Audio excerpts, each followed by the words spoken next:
Fight fans, welcome to the PBC Podcast, brought to you by Premier Boxing Champions with your host, Kenneth Bouhairie and Michael Rosenthal.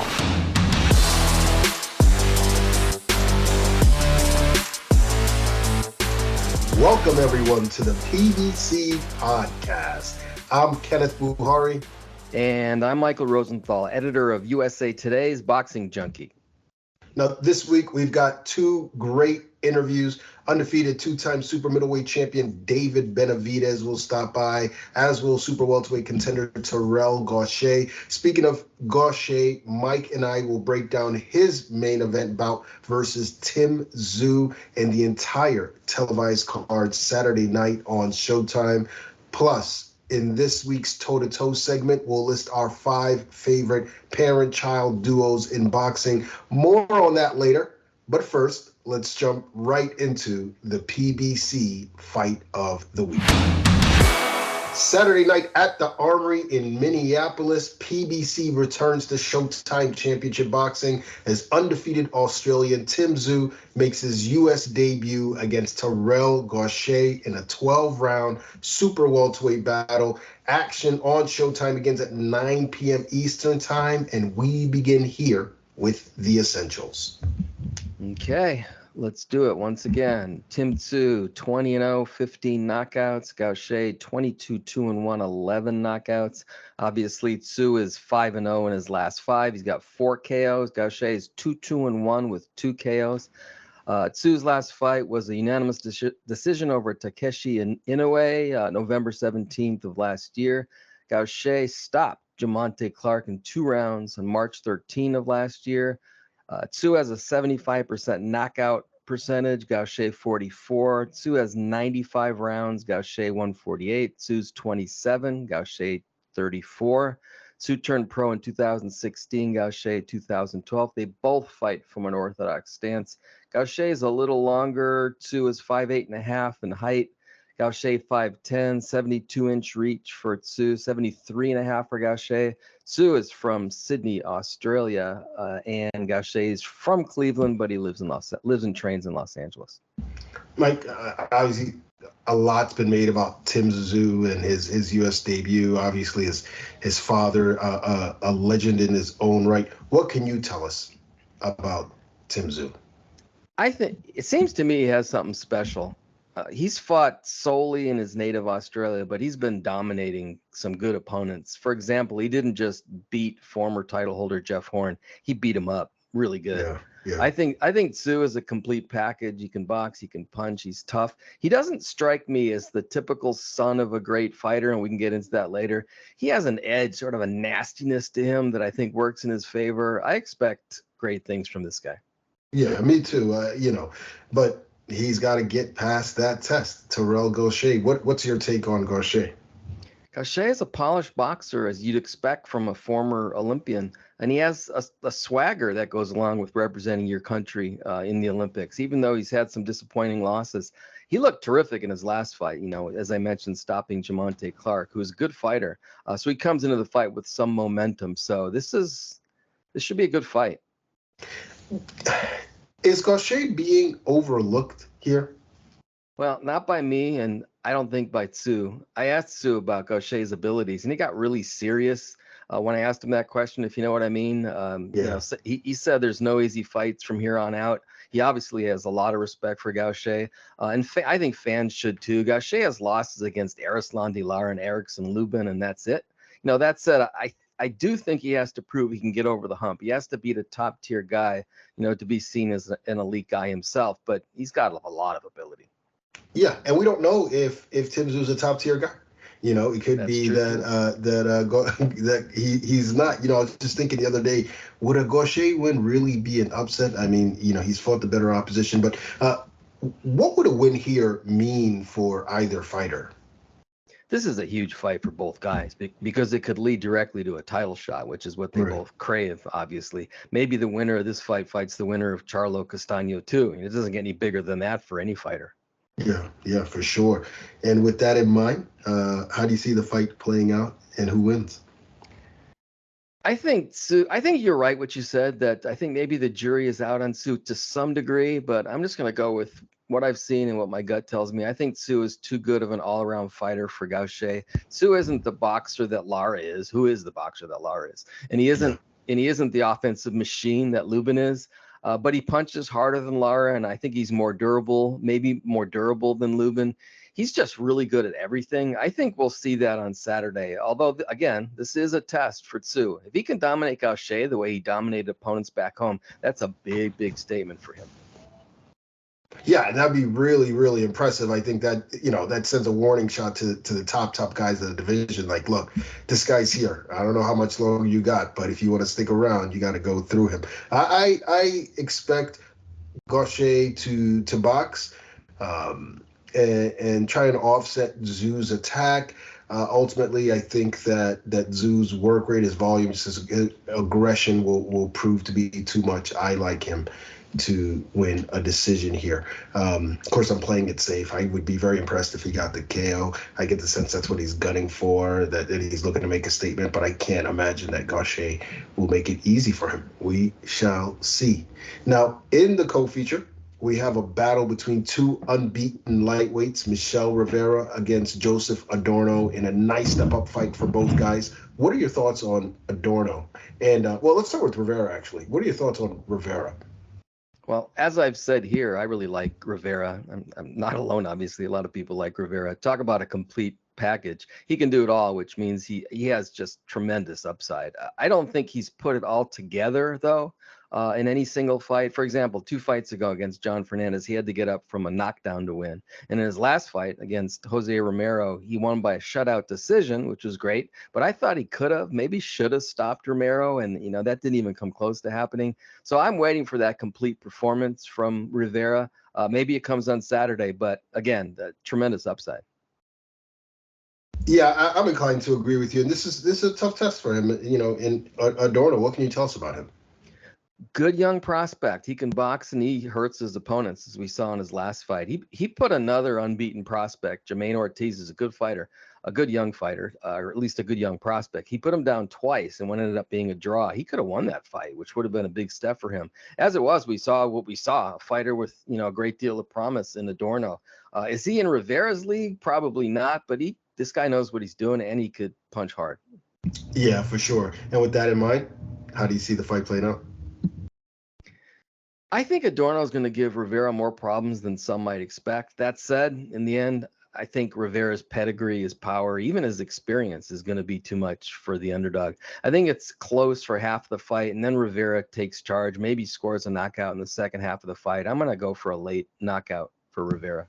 Yeah, you know what? I wouldn't be surprised if that happens at all. And good point. I think this is, going to be a tough fight for him as well. I like Rivera by decision here. Always a chance for a late stoppage. Would not surprise me, but I think he uses his skills to outbox Adorno. Now, the televised opener features the return of Dominican prospect Elvis Rodriguez. Broadway Joe from Chicken Talk. I know you're excited to see him back in the ring. Anyway, Rodriguez takes on veteran Juan Jose Velasco in a big step-up fight for Rodriguez. Mike, tell us what you make of Rodriguez so far.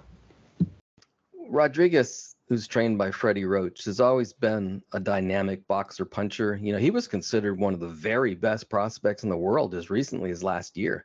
A guy a southpaw that not too many fighters wanted to face. Then he lost in an upset against Kenneth Sims Jr., who won a majority decision. That was a big setback for Rodriguez. He bounced back to win by knockout in his last fight, but I think he still has work to do to realize his potential. Again, though, the potential is there. All the tools are there. This guy's a gifted guy, with good backing. I think he could still realize that potential. Yeah, and potentially be special. What challenge does Velasco present? He's a pretty slick boxer with some power. I went back and watched his fight against Mario Barrios, although it was a short fight. But the only 2 times he stepped up in opposition, he got knocked out. First by Regis Prograis and then by Barrios. I'm not putting Rodriguez in the class of Prograis and Barrios just yet, but I have certain expectations for this fight. Yeah. You're absolutely right. Rodriguez definitely isn't at that level, but clearly his handlers believe that his talent is at that level. What do you think happens on fight night? I actually think Velasco is going to box well for a while. He's a solid boxer, but I think he's going to get caught, and I think he's going to get knocked out. I just think Rodriguez is a level above him, and he's really hungry now to boot. So I think that combination is going to be too much for Velasco. I think that I'm going to go with Rodriguez by a 7th round knockout. Yeah, it's such a dangerous fight for Rodriguez because of Velasco's boxing skills, but there's something I like about this kid. He's fearless in there, and I think that serves him well here. Give me Rodriguez by late round stoppage. Now, both Mike and I are 6-4 in prediction league standings, and it doesn't look like that will change this week. It's time to bring in our first guest. He is a former Olympian and current top-rated super welterweight contender who will take on Tim Tszyu in a great matchup Saturday night on SHOWTIME, Terrell Gausha. Terrell, how has camp gone for your fight Saturday night? Camp has been going good. Great, actually. I had some great sparring, and I'm ready to go Saturday. Now, you said that you're going to give Tim Tszyu a different look. Do you mean he's never fought a fighter like you before, or that you're coming in with a different style? That's one of the things. I don't feel as he fought a fighter like me before. Definitely, I know he haven't fought a fighter like me before. Go ahead. And definitely different style, like a different look. Every fight is different. Of course, Tim Tszyu is a different kind of fighter. I can't do the same things I did with the other fighters. So I had to become with a different game. Gotcha. Okay. Terrell, before we continue with the Tszyu fight, which obviously we'll get back to, I wanted to ask you something about the Olympics that I didn't remember until I did research for this podcast.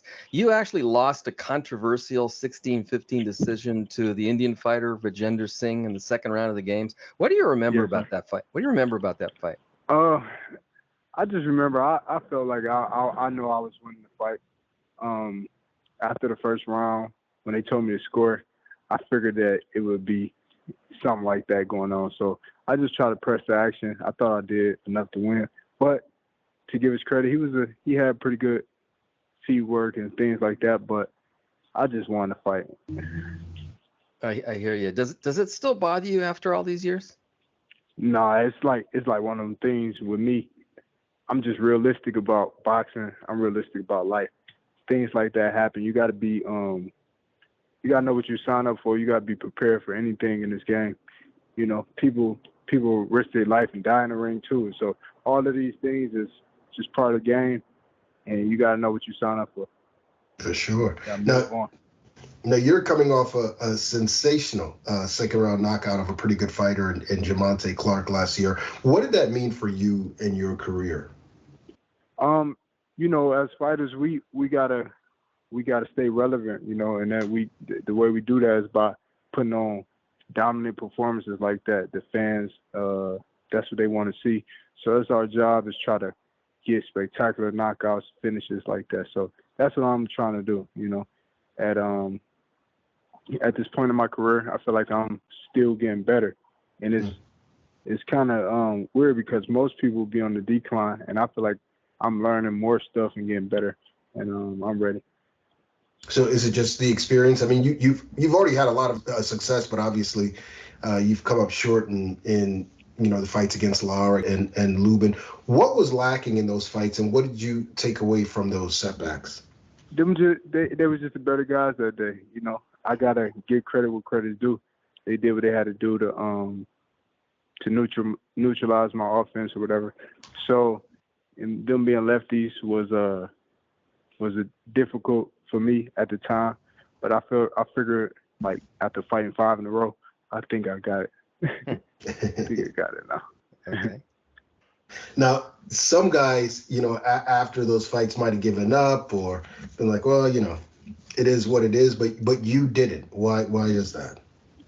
It's just something that I got in me. Like, I don't really have that in me to give up. It's like I'm just a competitor, and that's part of my nature. And then it just showed people that when life knocks you down, you just got to get back up and keep swinging. I'm one of them guys that you can't never count out. Love that. So Tszyu has caused a little bit of a sensation down under with a number of good victories. What do you think of him as a fighter? What does he bring? I think he bring a fan base. I think he bring excitement. You know, his style. I like it. You know, but I feel like it's just levels to this. That don't win all the fights. We have to go in there Saturday and see what he really has. Okay. So I haven't actually looked at the odds, but it seems to me that you would be the underdog or perceived as the underdog in this fight. Do you like playing the role of underdog? I mean, it is what it is. I'm just the kind of guy to just lock in. I don't really care about none of that, to be honest. I just like to fight. It's just me and the other guy. The numbers, the underdog, the fan. I mean, all that stuff don't matter to me. But it's not my first experience being an underdog. As y'all know, I've been an underdog. Even my last fight, they had me a slight underdog. See what happened then. So it don't really matter. True. Now you said you had a great camp. I'm reading that you're in a really good place right now. That this fight has come at a good time for you. Can you expand on that a little bit? It's just where I'm at mentally, and where I'm at in my career, and mentally, I feel like I'm more of an edge now. And then also, I've added my friend, a longtime friend, a training partner, Kenneth, to the team, which was with me my last fight and now leading into this fight. So it's been a little changes. I got him, Manny Robles, Edgar, Hasso, and I think it's a good match. Yeah, I remember Prentice Bureau because was he a good amateur? Yeah, he was. Very, very, very good fighter. I remember him very well. I heard you sparred with Brian Castano, Virgil Ortiz, and Delonte Johnson. You mentioned Manny Robles, obviously. How has that been all beneficial for you? Them guys are tremendous fighters. Each one of them guys. You can't ask for better work at the camp. Virgil Ortiz, 18-0, 18 knockouts. Tremendous fighter. You got Brian Castano, WBO champion, fighting Charlo, in May. So then you got the Olympian, young, sharp, fast, coming up. I just couldn't ask for better work this camp. And then Manny, he plays his role all the time. I've been with Manny since the start of my career up until now. He managed everything, keep me peaking at the right times, and he know when to hold back or when to push me. So he know me pretty real good. That's good. Can you envision how the fight might unfold based on the style matchup? I be visualizing the fight in my head, but at the end of the day, that's why we had a fight. So I'm just prepared for anything that comes my way. But okay. I visualize myself winning ultimately. Got it. So you're 34, which isn't old these days. There's a lot of guys older than you and having a lot of success. But you're obviously in the latter stages of your career. For that reason, do you see this as a must-win fight for you, or at least an unusual sense of urgency to win this fight? They always ask this question. It's kind of a weird question for me because every fight should be must-win fight. You know what I mean? It's like any fight can be, can set you back. So I don't put that kind of pressure on myself. I just go out there and do what I do. But we do know the magnitude of this fight. We do know the opportunity I have to fight for the belts, and that's what I want. That cement my legacy in the sport, accomplish the goals. I've accomplished some of the goals I wanted, but ultimately being a world champion is my ultimate goal.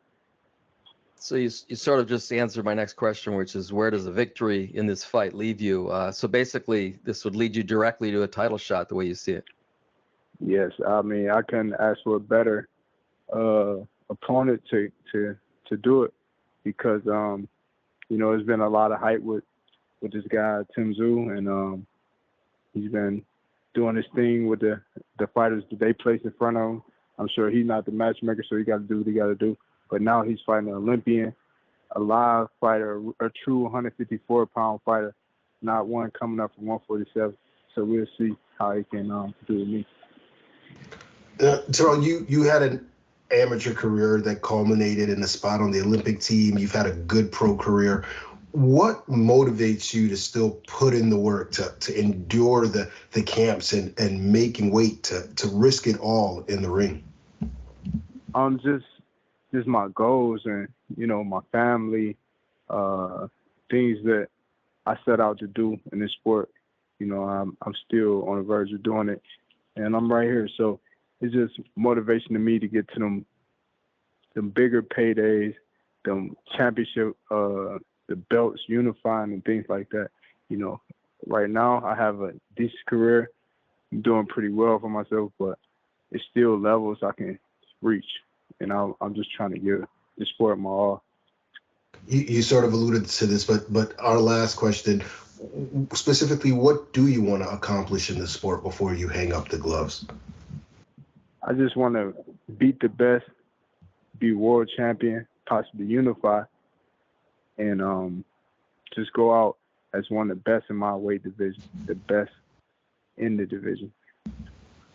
I love it. Terrell, thank you so much for taking the time out to speak to us. You got a busy week ahead of you. Wish you all the best on Saturday night. Tim Tszyu, Showtime at the Armory. Looking forward to seeing it, and looking forward to having you on again on the podcast again soon.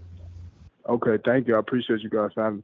All right, take care. The son of a former boxing legend aims to forge his own legacy when undefeated Tim Tszyu makes his highly anticipated American debut. If you see me coming, you better run.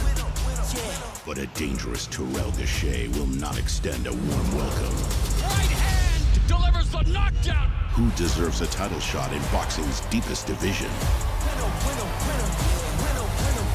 Tim Tszyu versus Terrell Gausha, live on Showtime. It's time for Mike and I to go toe-to-toe. Now, we just finished talking to Terrell Gausha, who takes on Tim Tszyu Saturday night on Showtime at the Armory in Minneapolis. Tszyu, of course, the son of the legendary Kostya Tszyu, the man who terrorized the 140-pound division for years. So with that in mind, this week, we're going to list our 5 favorite parent-child duels. Of course, we're going to do it in ascending order. Mike, take it away. Okay, I wanted to preface this real quick before I give you my number 5. This was hard because there really aren't many parent-child combinations where both the parent and the child were great fighters. Maybe you could argue there's one, and we'll get into that, but not many. So this was pretty hard.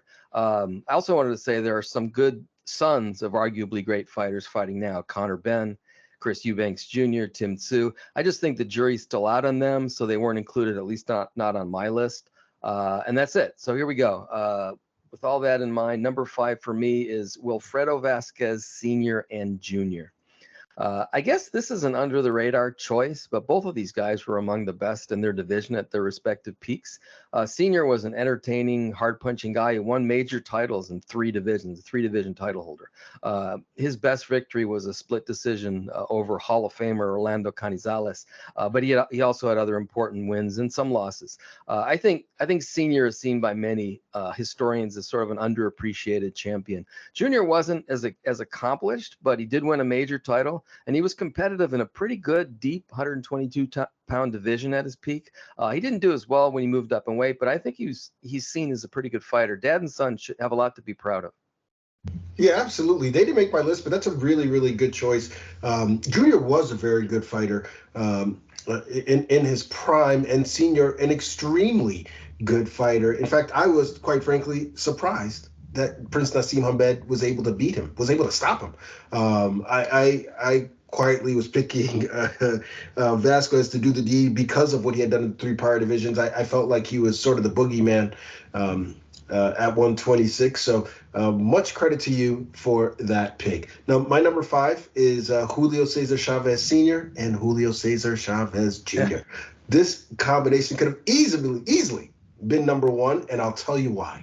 We know how incredible Chavez Sr. was as a fighter, the line of Culiacan, an amazing boxer who had every tool in his arsenal. He knew every trick in the book. But what's crazy is that Julio Jr. had the talent to be a damn good champion, maybe even a great champion.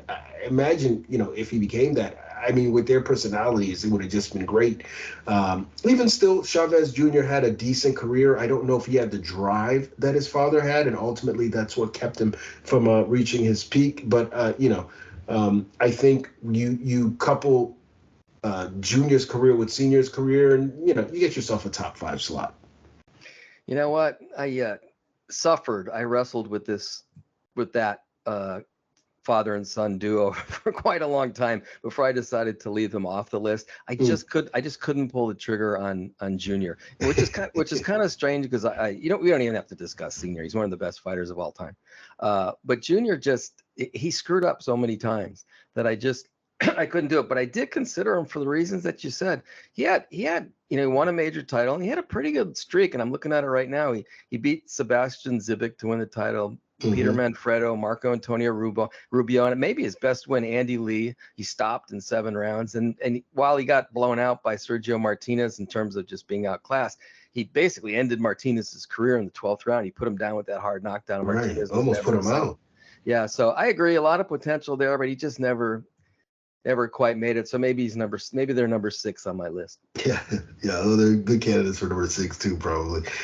Let's go to number 4. I'll start this one off with another senior and junior, Goody Espada Sr. and Goody Espadas Jr. Now, Goody Sr. was before my time, but obviously from what I've read and seen, one of the hardest hitters of his era, former flyweight champ, and his son, Goody Espadas Jr., is from my time. Very, very good featherweight champion with a nice win over another dangerous fighter in that time. We just talk about Wilfredo Vasquez, but Luisito Espinoza was another very, very good fighter. So these are, 2 legitimate world champions and a father-son duo, and that's not too bad. Yeah, I seriously considered them. They were on my list of potential candidates, but they didn't quite make it. For me, it was like I was going back and forth for a while between them and the Vasquez father and son duo, and I just thought that the Vasquezes had accomplished just a little bit more. But yeah, essentially they're in the same level. Yeah, for sure. Who you got for number 4? So number 4 is I guess people will hear this and say what, but my number 4 is Lenny Mancini and Ray Mancini. Now let me explain. Yeah, you're gonna have to explain this one. Okay. This pair could have been number 1 under different circumstances. So Ray did what he did, winning the lightweight championship and getting elected to the Hall of Fame. He was also one of the most popular fighters of his time, and everybody loves Ray Mancini. And Lenny was probably, and I would say was, a better fighter than his son. He was the top lightweight contender shortly before Pearl Harbor was attacked in December 1941, when there was only one champion and the talent pool was really, really deep at that time. Lenny fought on even terms with legendary champions like Sammy Angot, who's a Hall of Famer, and Marty Servo. I mean, he just fought them, 50-50, which says a lot about his ability. He was a really, really good fighter. Alas, before he was able to fight for the title, he went off to fight in World War II. He was wounded, and while he was able to continue his career, he was just never the same after that. So that's one of boxing's sad what-if stories, although he did get to see his son become champion, which in a way is a very happy ending. By the way, I highly recommend Mark Kriegel's book, The Good Son, which tells the whole story of the Mancini's. Great book. That's amazing. That's impressive. I think some folks got a history lesson tonight. They definitely were not on my list, but you just laid out a pretty damn good argument for them to be number 1. So I've got to go back and do some assessing. Let's move on to number 3. Who you got? Okay. So this is just so the listeners know, this is the sort of kind of the only one that we talked about. We don't talk about these things before because we just want them to come out organically and see where we land, so then we could discuss them when that happens. But we did decide to include. We decided to, instead of making it father and son, we decided to make it parent and child, and it was basically for this reason. So my number 3 is Muhammad and Layla Ali. We obviously, it's another one. We don't need to discuss Muhammad Ali. He's the greatest. And as things turned out, Layla arguably was the greatest female fighter of all time.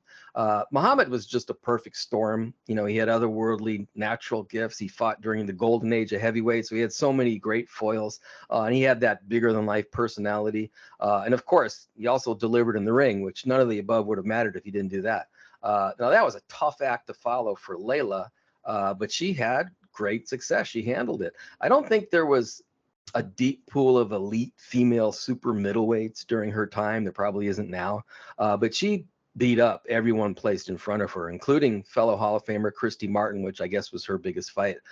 She was a chip off the old block if there ever was one. I just wish we could have seen her against someone like a Claressa Shields who could have really, really pushed her. But in the end, honestly, this could be number one because both fighters were great. Yeah, that's really interesting. You got me thinking about a fight between a prime Layla Ali and Claressa Shields. For people who didn't watch Layla Ali, you're right. It wasn't a very deep talent pool during her time, but you couldn't deny her talent and skill. It was apparent, when she fought. She could box, she was tough. She hit hard. She was truly dedicated to the sport. I would have loved to seen her and Claressa Shields fight. That would have been a great matchup, and the build-up would have been amazing. Oh, my goodness.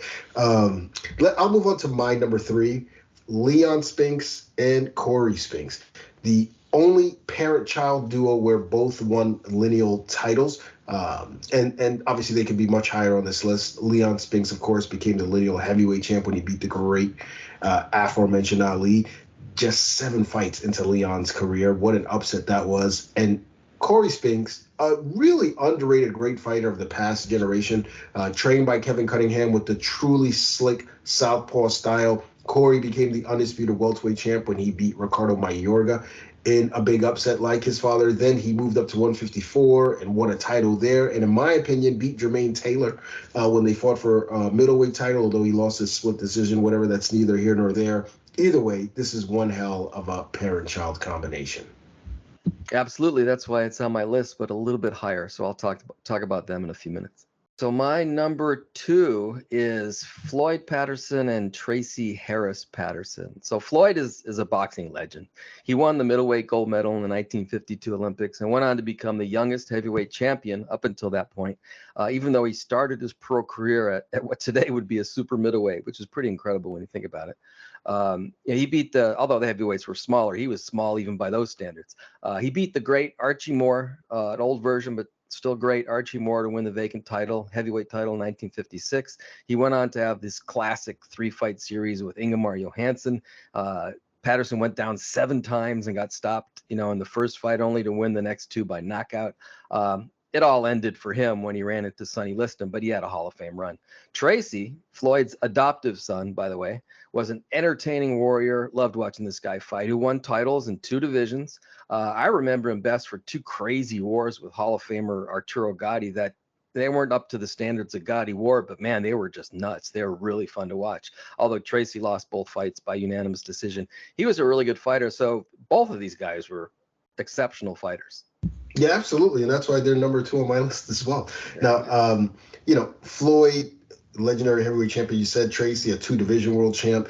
Floyd obviously was before my time, but read his accomplishments and understand this was an all-time great. Tracy's just one of those guys I look at and think, man, if he was fighting today, how good would he be? He'd be very, very good. I mean, you talked about the 2 fights with Arturo Gatti. The first one was just, insane back and forth, controversial decision, I think. And then the second fight, if people recall, he dropped Gatti with what looked like a legal body shot in the first round. Gatti was down. I mean, down and done, but it was, I believe, ruled a low blow, and Gatti was given time to recover, and he got up, and then, Gatti gave a great boxing performance, outboxed Tracy Patterson. Nevertheless, Tracy Patterson was an excellent fighter, a technician who could fight fire with fire. Obviously, this duo could easily be number 1. Yes, indeed. All right, let's go to number 1. Should I kick this one off? Go for it. All right. Well, my number 1's a little different. They're number 1 for more than just their in-ring accomplishments. They are just synonymous with boxing. Floyd Mayweather Sr. and Floyd Mayweather Jr. Now, Floyd Sr. was a welterweight contender, fought for a world title, I believe, but never really got over that hump. Floyd Jr. obviously stands alone, better than anyone we mentioned on this list by a pretty good margin. Of course, Floyd Sr. also trained Jr. for a good amount of his career, so he was instrumental there. And just the memories that they gave us is why I put them on top of this list, whether they were arguing, going back and forth, discussing strategy in the corner, or, joining forces to trash talk an opponent. I mean, who could forget Floyd Sr.'s poems? I miss them. And the old man is still, pretty spry. I see videos of him. It looks like he can get in there and still beat a few pro boxers. Of course, you can't say enough about Money Mayweather, and that's why these guys top my list. So that's a good call because, they were on my list and off my list and on my list and off my list. I seriously considered, I think they were as high as like number 3 on my list before they didn't make my list. Interesting. I just thought the main thing, again, Mayweather, like Chavez, we don't really need to say too much, or Ali, we don't really need to say too much about right. It speaks for itself. But I think Floyd Sr. was better than people realize. Even Leonard, I was actually looking for a quote. I couldn't find it. I probably could if I dug a little deeper. But even Leonard said, this guy was a good fighter. He was really good. He just came up at a time when, again, we're talking about deep pulls. The pull was really deep. He came up short against Marlon Starling, I guess, twice. And then also came up short against Ray Leonard, but I was no shame in losing to those guys. Right. From everything I've heard and watched on YouTube, he's a really, really good fighter. So that's a good call. And as you said, one of the great teams, just part of boxing lore, history of the sport. Yeah, and of course, shout out to Uncle Roger as well. All right, who's your number one? What's your number one? I went with Leon and Corey Spinks.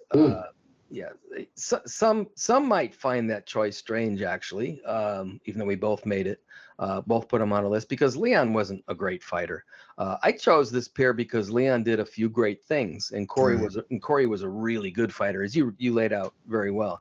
First, Leon won the light heavyweight gold medal in the 1976 Olympics, on the same team with Sugar Ray Leonard. You go back and watch what you can of Leon Spinks on YouTube in the Olympics. He was just an absolute beast in those games. He was actually my favorite fighter from that team over Leonard at that time. Leonard ended up being my favorite fighter of all time.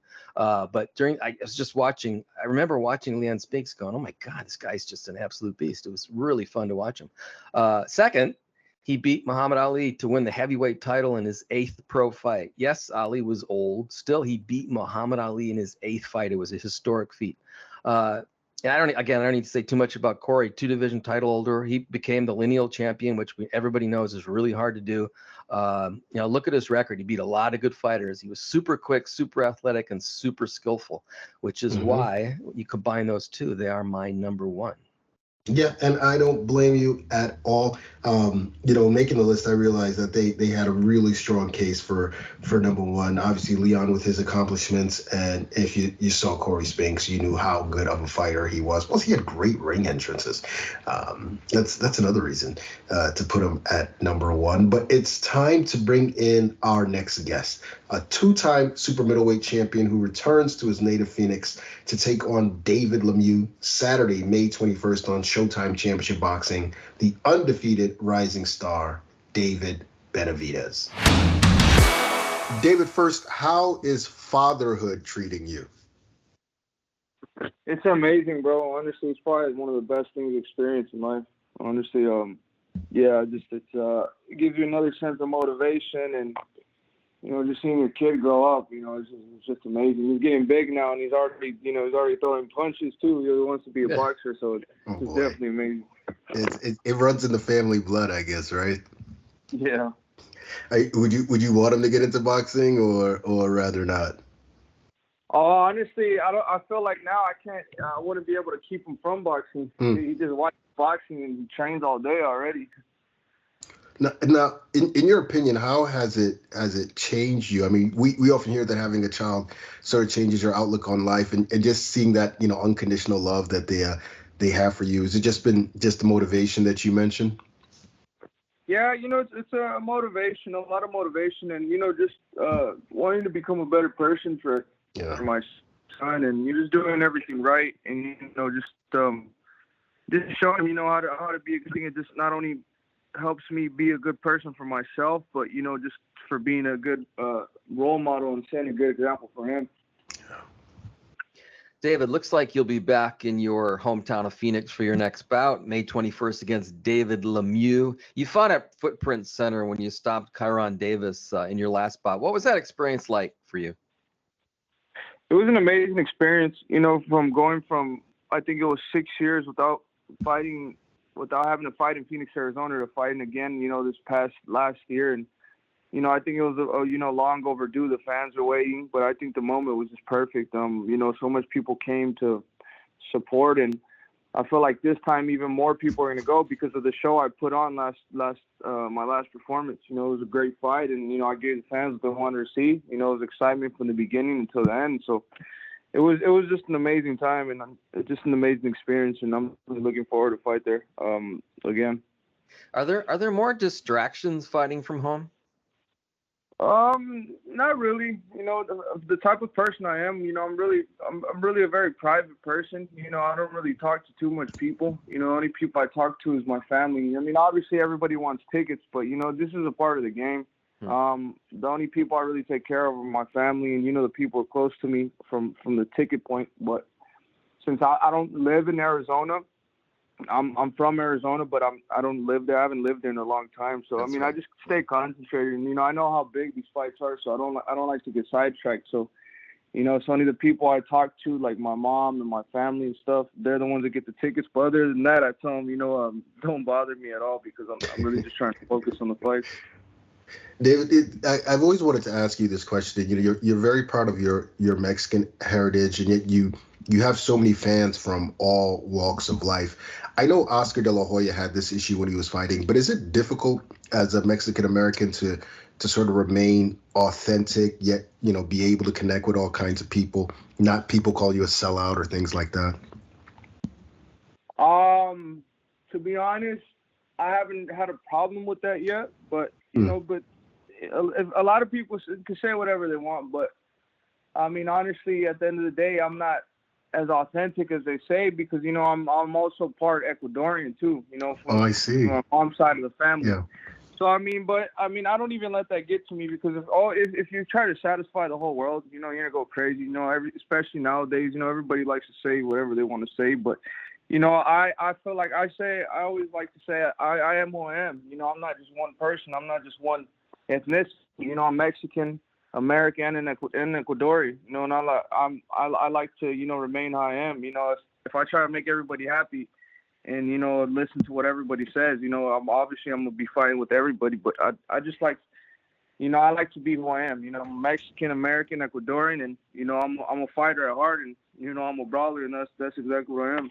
That's great. I also, heard you once say that you didn't feel you belonged on pound for pound list yet. I don't know if too many people would agree with you, but what do you feel you need to accomplish in order to get that?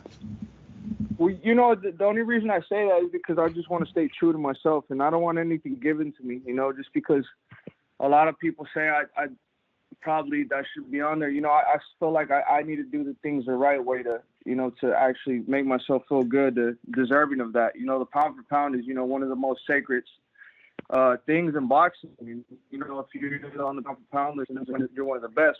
But, in all honesty, it has to be earned too, and I feel like for me to be on the pound for pound list, I need to fight, all the best fighters in the weight class and then go up to 75. And it's not like, I don't want to do that. I've been trying to do that, but it's hard to do that when the fighters, they don't want to accept the fights. Back to your fight on May 21st. What can you tell us about your opponent, David Lemieux? Well, David Lemieux, he's a strong fighter. I feel like a lot of the older fighters, the last thing to go is the power. So we need to go in there. We need to be very cautious. David Lemieux, we need to be very cautious and respectful of David Lemieux's power. But, to be honest, I feel like I have the exact tools it takes is necessary to break down David Lemieux. A long jab, great combinations, great body shots. I'm the bigger fighter. I'm the fresher fighter. He's been in a lot of wars. And, there's kind of been a blueprint to beat David Lemieux already. And, I'm sure I could stop him. Just starting off with the jab and then maybe finishing up with the body shots. But it's not going to be an easy task, especially because, this is going to be for an interim title. I don't know when he thinks he might get another shot at the title. So he's going to be, working extremely hard. And, I got to be very respectful of that and, see that he's working hard to get another belt, because, this is what we work for. This is the pinnacle of what we work for is getting these world titles. And so he's going to be working hard. I'm going to be working hard. But, you know, I feel like it's going to be a great fight. And I feel like this fight is going to be probably one of the better fights this year. You know, two fighters going at it, you know, to get a world title. So, I mean, it's going to be a great fight. But, you know, I feel like I'm the fresher fighter. I'm the bigger fighter. I'm the stronger fighter. And I'm going to go in there and I'm going to make sure I'm going to be doing everything I can to go in there and stop David Lemieux. I said on the last podcast that I like this matchup more than any of the other ones that were announced last week. Right. I guess it was. Just from a fan perspective, it's going to be so much fun. I know a lot of people are expecting fireworks in this one since you're both big punchers. Is that how you see it too? Yeah, that's exactly how I see it. And like I said, David Lemieux is no pushover. You know, David Lemieux has been world champion. He's had, you know, a lot of big knockouts. And, you know, so I like I said, I got to be very cautious of him. But, you know, these are the type of fights I want. I want the bigger fighters. I want the fighters that have a lot of power to get me ready for all the other fighters. You know, I feel like this is a great step up for me, you know, to get ready for possibly a Charlo in the future or Canelo or whatever big fighter, a big power puncher that I may fight in the future. In your last fight, David, you weighed 169. Obviously, you weren't contracted to make the 168-pound limit. But are you concerned at all about making weight? How's that been going for you so far? No, I mean, I'm not. I mean, I know I got a lot of backlash from the 169, but you know, sometimes when you're making weight and you know you're thirsty those last hours, you know. So if I could drink a pound of water, then why would I not drink a pound of water? You know, it's not like I got fined or anything. This is probably the only time that I'm going to be able to do, or that was probably the only time I'm going to be able to do that, because these next fights, obviously I'm fighting for the belt now, and then the next fight's probably going to be title fight, so I'm not going to be allowed to do that no more. So, I mean, I don't really listen to the critics or anything to say, but no, but I mean, I've been training for a while for this fight too. I was supposed to fight, when was it? I thought I was going to fight the end of March, and then it kept getting pushed back. So I've been in camp in San Diego for a while now. So, I mean, I'm very confident that I'm going to make the weight very comfortable this time. How long do you want to stay at 168 before you consider moving up to 175? To be honest, my plan is, you know, going in there, getting the belt, and if I can't get a fight with Bubu Andrade, Caleb Plant, or Charlo, I'm going to go up to 75. I feel like I've been at 168 long enough, or Canelo, you know, I mean, I've been trying to make these fights happen for a long, long time. And, you know, I think everybody's just giving me the runaround. Everybody's saying that I don't bring anything to the table or I'm not worth anything or whatever. But, I mean, I know these fighters are scared because, like, if you look at Caleb Plant, Charlo, and all those other guys, Bubu Andrade, who else are they going to fight? If they don't fight each other, who else are they going to fight? So I don't understand why they say that I bring no value to the table or nothing like that. Like, what if they're not going to fight each other, then who else are they going to fight? I mean, you got freaking a guy like Charlo. He was supposed to fight Jaime Munguia, and I don't know what happened, and now he's fighting a guy that, you know, no disrespect, but, I mean, he's really unknown. I mean, the Polish fighter, I mean, I don't even know his name. I mean, so I don't understand what Charlo says, that, you know, I bring no value to the table, that I have nothing to offer him, but he did that, let alone he's fighting this other guy that nobody even knows who he is. And then Caleb Plant supposedly going to fight Anthony Durrell, a fighter that I stopped when I was 22 years old. So, I mean, like I said, if I can't get the fighters with these other guys, and, you know, and I'm actually, you know, showing respect to these guys. The only reason I want to fight them is because they're the top people in the division. So that's the only reason why I want to fight them. But, you know, everybody has their own little say on, you know, what's going on. But if I can't get fights with them, I'm going up to 75. That all makes sense. You know, I'm thinking of Canelo when I ask this question. Has it been tough to watch him fight all these other guys when many believe, and you know, that you'd give him a tougher test? Yeah, it's been tough to see that, you know, but, I mean, like I said, I mean, I can't think about that. It's a little frustrating, but like I said, if I can't get the fighters with these guys, then I just have to go about my own route, you know, and make my own path. You know, like the thing that frustrates me too about the WBC is that they, you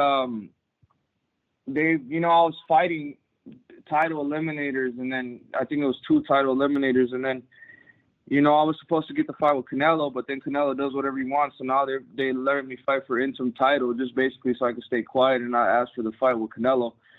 But then, I heard that maybe if Canelo beats Bivol and then he beats Triple G, that at the end of the year he might fight what's his name, the guy that or John Ryder. John Ryder, yeah. So I mean, and then it's like it's crazy too because Canelo says I have nothing to offer, but Al Heyman, I was talking to Luis Cubas. He said that they offered him $55 million for the fight with me plus pay-per-view. So I mean, I don't know how that's I don't offer him nothing. Obviously everybody knows it's a big fight, and I think he took less money to go to take the deal with Dazzle. So I mean, everybody's just saying a whole bunch of stuff, this and that. But I mean, I know everybody knows that a fight with me is tough. It could be one of the best fights this year, and it brings a lot of value because I bring a lot of people too. I bring a lot of fans, that love the way I fight. So, I mean, now I'm kind of seeing that, these guys, they just keep giving me the runaround, and now it's kind of more apparent to me that a lot of people don't want to fight for a reason. Because if I was an easy target, I would be a good name for anybody's resume. Two-time world champion, 25-0, 23 knockouts, or 22 knockouts. So that's a great name on whoever's resume it is. I don't care who it is. So, and, for people not to want to accept these fights is for a reason. What do you think it's going to take for you to get one of those fights? Honestly, what do you believe it's going to take for you to get one of the big fights? Probably just when I see these guys at the fights, probably just get in their face and, make things a little bit more personal. I've tried to, play the nice guy, the respectful way, but I feel like, people is just, I have to get in the skin a little bit, under the skin a little bit more.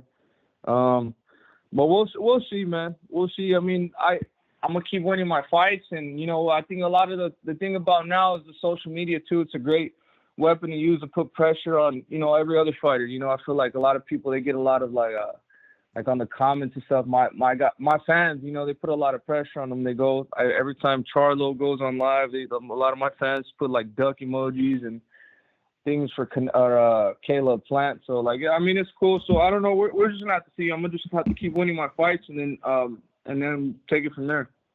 I feel like if the Canelo fight does happen, I feel like it probably happens at 175. Is that what you see, or do you think it could happen at 68?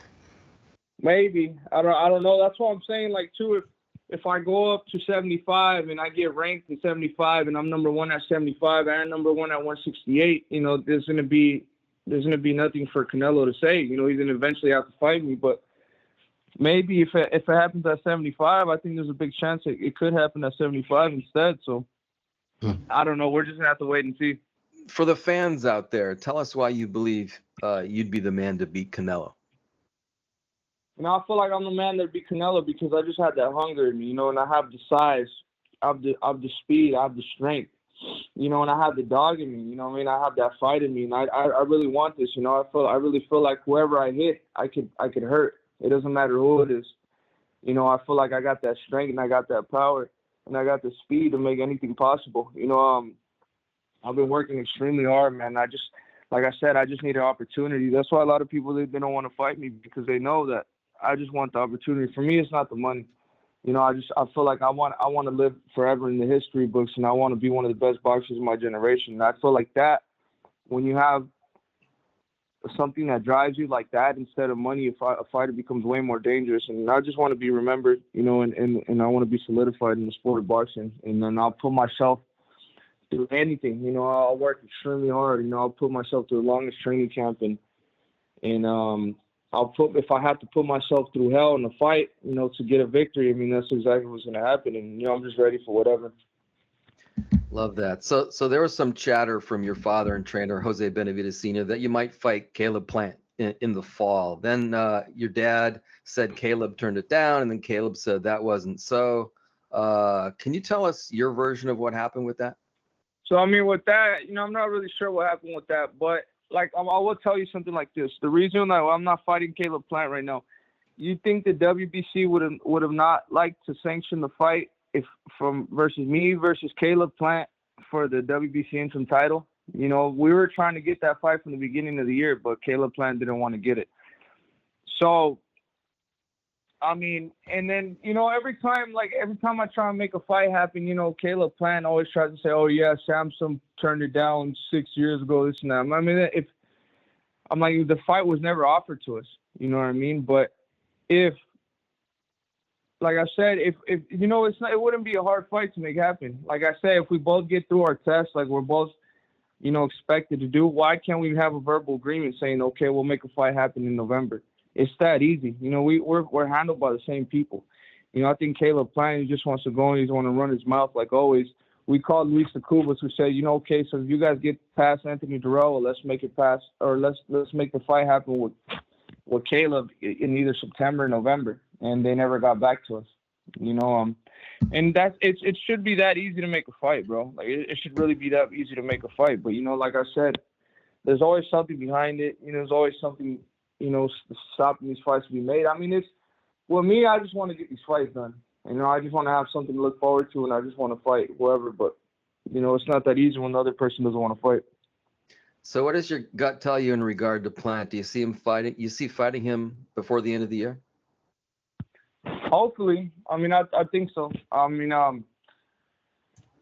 think it's a fight that we both need, especially he needs it too, so I think he's gonna get past Anthony Durrell, no problem, but hopefully we could get that fight. But me right now, my main focus is on May 21st, getting in there, getting in some title, and that puts me in a little bit better position too to make these fights happen, because now I'm not just a fighter. After I get that fighter, after I win that fight, I'm gonna be, a WBC interim champion. So I get a little bit more leverage to make these fights happen. Now, you brought up Jermall Charlo earlier. I'm pretty sure you heard his recent comments on Mike Tyson's podcast. What was your take on that? Like I said, like Charlo especially, he's always saying some crazy stuff, bro. Now he's saying that I'm a weight bully, that I should be at a cruiserweight, this and that. Like, it's always so much goddamn excuses from that guy's mouth. It's crazy. First, it was that he wasn't fighting nobody that was under 25 years old, and then they had to be vaccinated. And then I turned 25, and then I got vaccinated, and then he said that he was going to stay at 160 because he's really a 160-pounder, that I'm a cruiserweight. Listen, it's just excuse after excuse. Like, I never had a problem with Charlo or nothing. Like, I always liked the type of fighter he was, too. But I heard that a long time ago, I heard that he was coming up to 168, and they had asked me, they're like, what do you think, would you fight Charlo at 168? And I was like, yeah, I'd fight Charlo. It'd be a good fight. And then he got mad or whatever. He said that he was going to snap my neck, this and that, or like, talking crazy stuff like that. And I think that's just what started everything. But, I mean, if he didn't have no intention to start in fighting me, he shouldn't have never opened his goddamn mouth to start off with. I feel like a lot of these fighters, especially those fighters like the Charlo brothers, they think like everybody's scared of them, or they think they're just like super gangster for everybody. But like, man, like at the end of the day, like we're all fighters, we're all boxers. What the hell am I gonna be scared about? If we got to fight in the street, we got to fight in the ring, and we're gonna end up fighting. It doesn't matter to me. Yeah. So what about that fight? Is that something that you think is that a fight you believe could happen? I don't think that fight could happen, to be honest with you. Just from so much excuses that he has, and I think that he's not willing to fight anybody, and I think it's very apparent too because of the fight, what happened with Munguia, and now he's fighting the other guy. So I mean, to be honest, I hope I'm wrong. I hope that we could get that fight, because that'd be a great fight that I want to get for myself too. But I think that's probably the hardest fight to make. Oh. So, if you had your choice, though, assuming you get by Lemieux, if David Benavidez had his choice, would you rather face Plant next or Charlo next? Oh, I'd rather face Charlo next. Charlo 100%.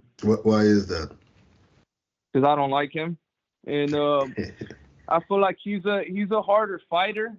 And I just, like I'm saying, I want these harder tests for me, too. And I just want to prove myself to people. I feel like a lot of people think that he's better than Plant. And he's an overall better fighter, and a tougher fighter. So I want to take the biggest test. Another fighter who's called you out is Demetrius Andrade. I think you mentioned him earlier. What are your thoughts on him as a fighter? He's a great fighter. He's slick. I feel like he has a lot of the same problems I have. That a lot of people don't want to fight him because he's a good fighter, and he's definitely a tough fighter. But to be honest, I feel like he's really wide. You know, he throws a lot of wide hooks, looping hooks. But he's a great fighter, and I feel like if I get that fight, you know, I'd have to definitely, you know, I would definitely be very motivated because, you know, once I get the fights with these better fighters, you know, my mindset just goes somewhere else, and I train even harder. So I feel like, you know, he's a great fighter, but I feel like I would beat him. So it sounds like he's a guy that you would consider fighting, though.